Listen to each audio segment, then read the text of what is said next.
Hi, Christy Hill, Hill Prophetics. This is about the deep loneliness of a child. Born to a mother who never wed, she took out her frustrations on her children instead. Abuses came in different ways from a drunken mother and fits of rage. This child had fathers, different men here and there, but not one single one would ever really care about this child so desperately alone. My mom took me to a daycare when I was about 3. She left to go drinking and she never came back for me. The police found my dad, put me back in that same home. A child so abandoned and desperately alone. Mom and Dad fighting. I'm about 4. No one noticed me. I was so close to the floor.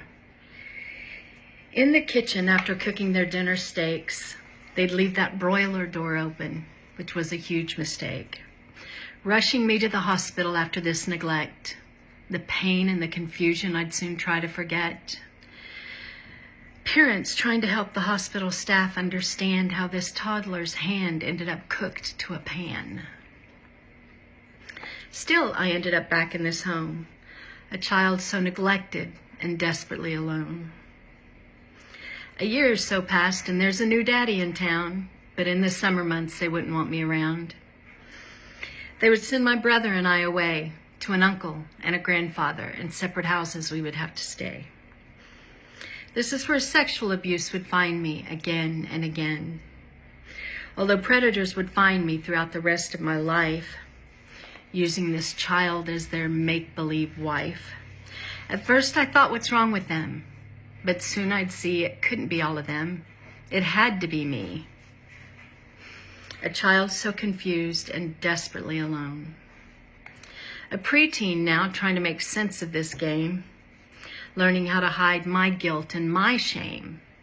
You see, at some point I began to enjoy the abuse of these men, using my body to mop up their sin. Somehow I came to believe in my own little mind that this life was the norm for every single child that was born. I became pregnant, alone, unwed. I couldn't make any right choices. Everything was all jumbled and mixed up in my head. I chose an abortion, not knowing what was in store. You see, the traumatic experience was a wide open door for a demon that entered my life. A giant bloody baby chasing me with a knife. Night after night, every single dream, this baby would chase me and I would run and I would scream. Though I was a teen now and almost grown, I was still just a child so desperately alone. My adult life was marred by bad choices as well. Drugs, alcohol, a marriage from hell. I was practically kidnapped and held prisoner for a year by an abusive husband who kept me in fear. He'd leave and be gone for days at a time, leaving me alone with no food, no car, no TV, no phone.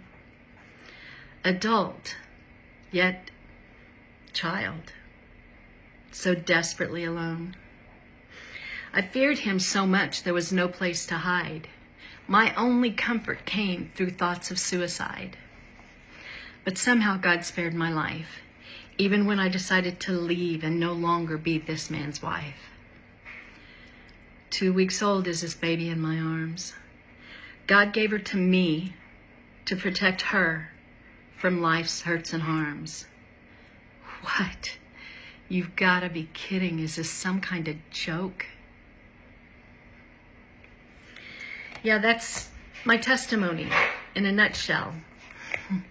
I know that most of you know about what has happened recently as far as my marriage and separation and how bad that was, and then the violent sexual assault and all the complex PTSD that I'm going through.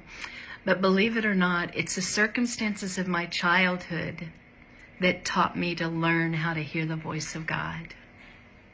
If you're interested in more content like this or how to hear from God, please like, share, follow. It would really help me out a lot. Thank you. Have a blessed day.